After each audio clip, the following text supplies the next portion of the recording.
बिस्मिल्लाहिर्रहमानिर्रहीम। मैं हूं नवीद सती और आप देख रहे हैं हमारा कैपिटल वन टीवी जो कि डिजिटल प्लेटफॉर्म है।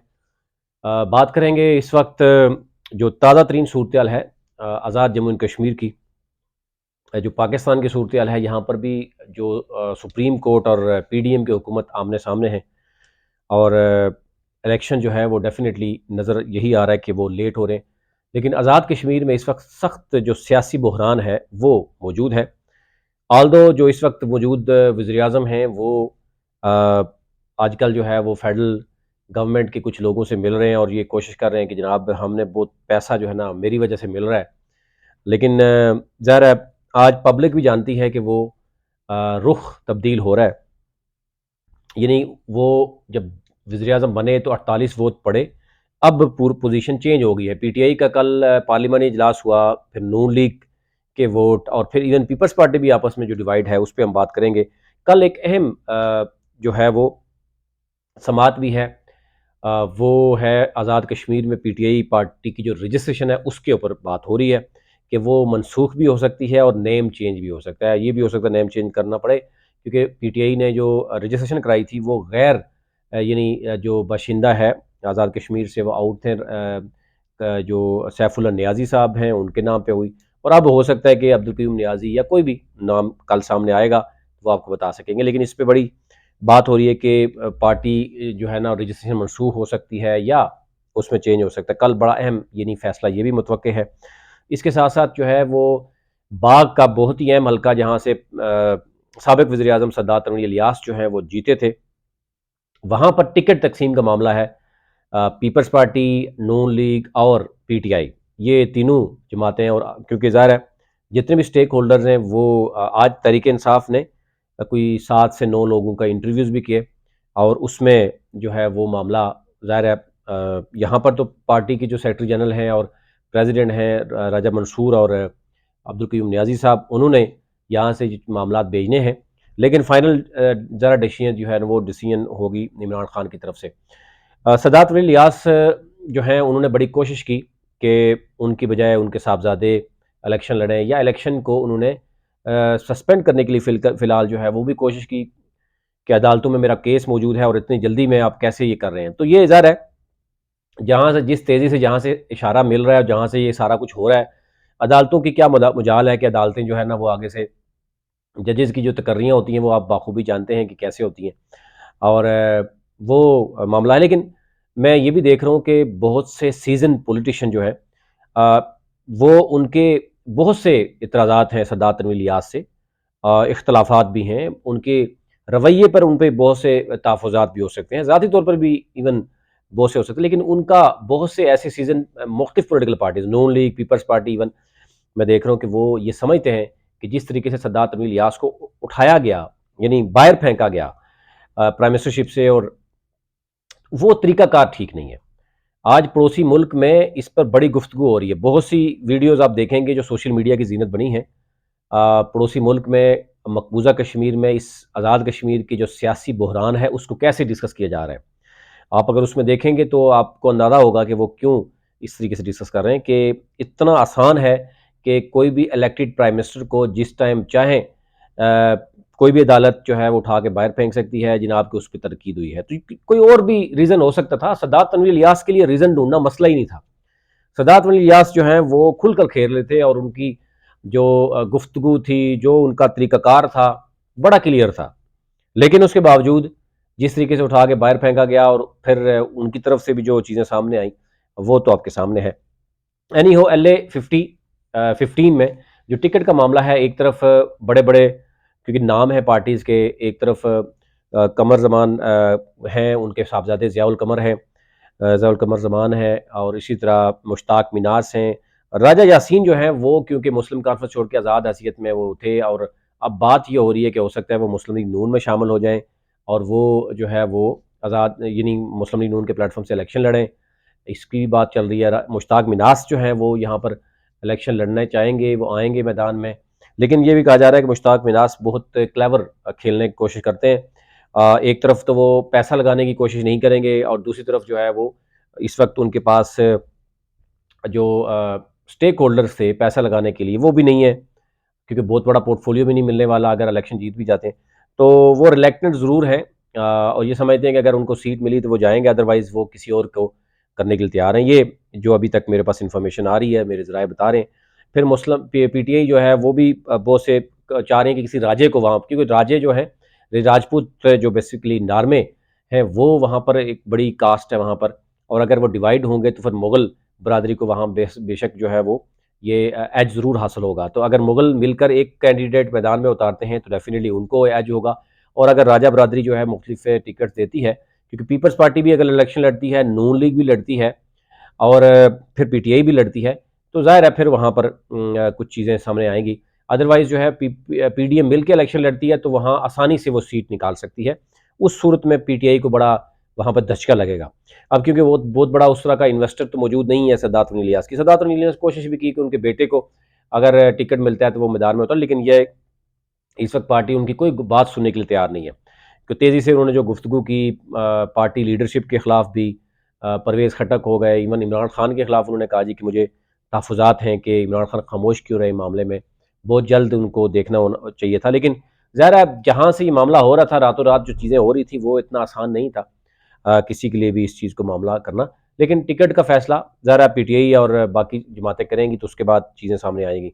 अच्छा, इस वक्त जो आज़ाद कश्मीर में मामला है इसम्बली इजलास ना बुलाने का, तो इस्लामी इजलास जो है वो आज, तो इवन कुछ ये भी कहा जा रहा है कि नून लीग और पीपल्स पार्टी के कुछ लोगों को बड़ी अहम कॉल्स भी मौसूल हुई हैं, और कहा भी जा रहा है कि अब फंड, क्योंकि ये बाकायदा तौर पर बताया जा रहा है कि जनाब जो आए हैं वज़ीर आज़म, तो वज़ीर आज़म के आने के बाद जनाब देखें जी फंड मिल गया, कोई 5 अरब मिल गया, कोई 10 अरब मिल गया, कोई 15 अरब मिल गया। तो ये नहीं, इस तरीके से लालच और ब्लैकमेलिंग भी स्टार्ट होने वाली है, कुछ लोगों के खिलाफ कार्रवाई भी हो सकती है अगर वो बाकायदा तौर पर जो है वो जहाँ से मैसेज उनको आएगा, अगर वो वहाँ पर नहीं करेंगे। लेकिन एक चीज़ बड़ी ख़राब हो रही है, आप अगर देखें तो 48 वोट लिए थे जब प्राइम मिनिस्टर बने थे रातों रात।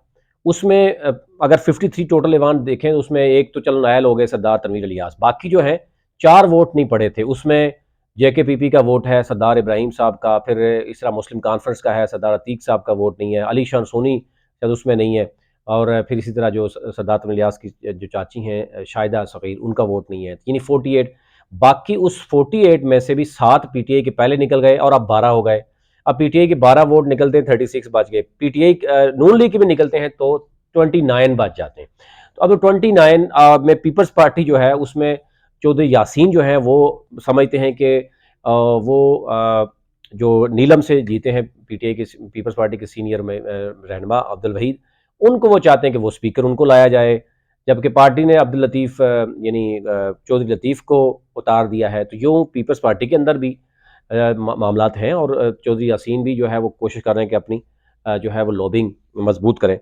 तो मुश्किलात खड़ी हो रही है ज्यों ज्यों वक्त गुजरता जा रहा है। अगर पीटीआई ने आज 12 कर लिए, कल अगर वो 14-15 कर लेंगे, मजीद मुश्किलात पड़ेंगी, तो उनके लिए मुश्किलात ज़ाहिर है। लेकिन एक तरफ तवज्जो ये दिलाई जा रही थी कि जनाब अगर इधर ज़रूरी इस वक्त मुश्किलात हैं, तो क्यों ना वफाक में लोगों से मुलाकातें की जाएँ और एक तासर दिया जाए कि हमें कोई परवाह नहीं है, हम तो पैसे इकट्ठे कर रहे हैं।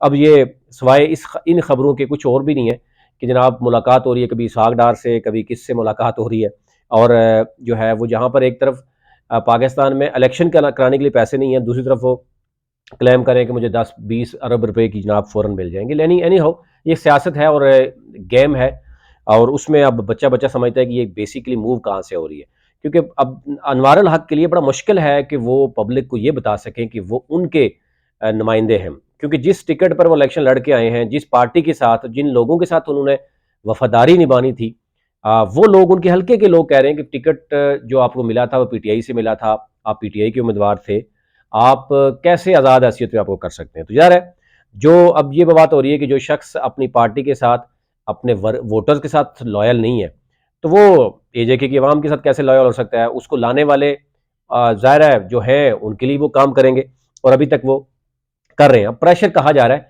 कि कुछ एमएलएस पे पड़ रहा है, और कोशिश होगी कि मंडे के बाद ज़ाहिर है चीज़ें आएंगी, और जब ये तासर दिया जाएगा जनाब लो जी पैसे आ गए, अब तरमीम करें और इन्जॉय करें, तो उसमें अब मुश्किलात ये ज़रूर हो रही हैं कि नंबर गेम में अच्छा खासा मुश्किलात हो रही हैं उसको, अनवार अल हक, चौधरी अनवार अल हक साहब को। और उनकी जो टीम है। लेकिन अब टीम अगर खुल के सामने आएगी, नून लीग को भी इन्वॉल्व करेगी और पीटीआई की जो लोग मसलसल जो है वो फॉरवर्ड ब्लॉक अब टूट रहा है और 12 तक हो गई है। और अगर जो क्लेम कर रही है पीटीआई इस वक्त, पीटीआई क्लेम कर रही है कि हमारे कल तक मजीद 3 मेंबर आ रहे हैं। तो अगर ऐसा हो जाता है पीटीआई 15 मेंबर्स, तो मजीद मुश्किलात हो जाएंगी। यानी अभी जो नंबर गेम है वो 29 से कम हो गई है।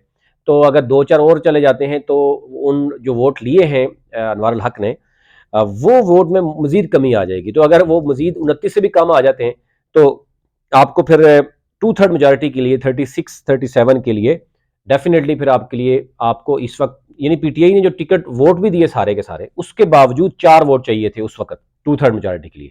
अब वो पीटीआई के लोग उधर चले गए हैं तो मजीद मुश्किलात बढ़ गई हैं और 8-10 वोट का अभी जो खर्चा जाहिर किया जा रहा है कि वो कम हो गए हैं, वो कैसे पूरे होंगे। अब वो भी किसी दिन रात को ही कोई मामला होगा, कोई बहुत ज़्यादा चीज़ सामने आएगी तो अदरवाइज जो है मुश्किलात हैं। तो ये ओवरऑल सूरत थी। सदात तनवीर इलियास जो है वो उन्होंने इस्लामाबाद में यानी उनके उनके फेवर में जो है वो कोई करने की कोशिश की है कि सदात तनवीर इलियास की फेवर में प्रेस क्लब में भी और मुख्तलिफ रैलीज भी निकाली जाए। इवन मुजफ्फराबाद में अपने हल्के में भी उन्होंने कोशिश की, बाग में, लेकिन वो चीज़ बन नहीं पा रही। अब एक तरफ तो सबसे बड़ा प्रेशर सदात तनवीर इलियास के लिए है कि उनके घर में है, कि उनके वालिद साहब के साथ जो मामलात हैं सेंटरस में जो है वो उनकी एंट्री के हवाले से बात हो रही है।